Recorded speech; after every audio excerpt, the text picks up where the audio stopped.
ఏదైతే SFI విద్యార్థులని kidnap చేసి తీసుకెళ్ళినటువంటి కేసులో మొట్టమొదట నిందితుడైనటువంటి మోహన్ బాబు వాళ్ళ పిఎస్ సతీష్ అరెస్ట్ అయితే జరిగిపోయింది. మంచు విష్ణు, మంచు మోహన్ బాబుల మీద కేసు అయితే ఇంకా కొనసాగుతుంది, ఇంకా వాళ్ళని అరెస్ట్ చేయలేదు. తాజాగా మోహన్ బాబు హైకోర్టును అప్రోచ్ అయిన నేపథ్యంలో వాదనలు విన్నాక రక్షణ కల్పించే విషయంలో నిర్ణయం తీసుకుంటామని ప్రకటించింది న్యాయస్థానం. విద్యార్థి నాయకుడు ఫిర్యాదుదారు వాదనలు విన్న తర్వాతనే మోహన్ బాబు యూనివర్సిటీ ఛాన్సలర్ మోహన్ బాబుని అరెస్టించి రక్షణ కల్పించే విషయంలో నిర్ణయం తీసుకుంటామని స్పష్టం చేసింది. ఈ దశలో మధ్యంతరోత్తర్వులు ఇవ్వలేమని చెప్పింది. విద్యార్థి నాయకులు కిడ్నాప్ కేసు సంబంధించిన పూర్తి వివరాలను తమ ముందుంచాలని పోలీసులను ఆదేశించింది.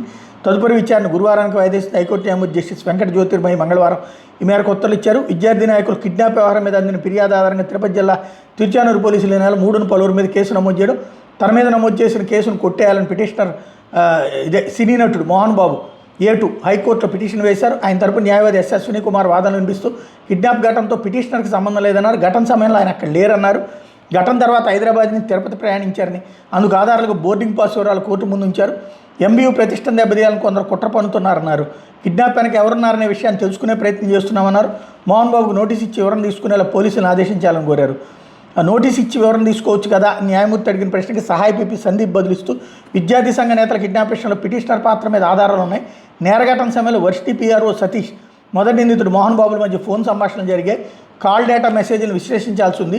MBUలో అధిక ఫీజులు వసూలు చేస్తున్న కారణంతో కలెక్టరేట్ దగ్గర నిరసన తెలిపి వినతిచ్చేందుకు వెళ్తున్న విద్యార్థి నాయకులు కిడ్నాప్ చేశారు. వాళ్ళ మీద దాడి చేయడంతో నోరు, ముక్కు నుంచి రక్తం వచ్చి గాయాలయ్యాయి.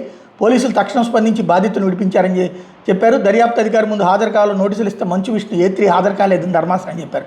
దర్యాప్తు ప్రాథమిక దశలో ఉందని, అరెస్టించి రక్షణ కల్పిస్తూ మధ్యంతర ఉత్తర్వులు ఇవ్వద్దని కోరారు. ఎస్ఎఫ్ఐ ఉద్యమగాడు ఫిర్యాదుదారు రెడ్డి కుమార్ తరపు న్యాయవాది నల్లూరి మాధవరావు వాదనలు వినిపిస్తూ ఇలాంటి ఘటనలు పునరావృతం అయితే భవిష్యత్తులో అన్యాయంపై మాట్లాడడానికి ఎవరు ముందుకు రారన్నారు. అక్రమాలను ప్రశ్నిస్తున్న వాళ్ళ గొంతు నొక్కాలని ఉద్దేశంతో కిడ్నాప్కు పాల్పడ్డారన్నారు. బాధిత విద్యార్థి నేతల తరపున వకాలత్ దాఖలు చేశామని, పూర్తిస్థాయి వాదనలు వినిపించేందుకు సమయం కావాలని కోరారు. దీంతో విచారణ వాయిదా పడింది.